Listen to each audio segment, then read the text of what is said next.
एकीकडे शिंदे गटासोबत नाराजीचा सूर कायम असतानाच आता मुंबई महापालिका निवडणुकीपूर्वी फडणवीस आणि ठाकरे गट एकत्र येण्याची शक्यता वर्तवली जात आहे. फडणवीस यांनी उद्धव ठाकरे हे आमचे शत्रू नाहीत असं वक्तव्य करून संकेत दिले आहेत. उद्धव ठाकरेंनीही भविष्याबाबत अनिश्चितता दर्शवत सकारात्मक भूमिका घेतली असल्याचं चर्चा आहे. त्यामुळे महापालिका निवडणुकीत ठाकरे आणि भाजप एकत्र येण्याची शक्यता आता बळावली आहे.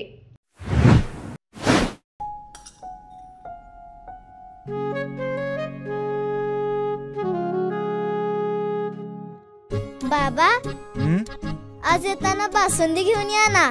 अगं, कालच आपण आईचा वाढदिवस होता म्हणून आणली होती ना.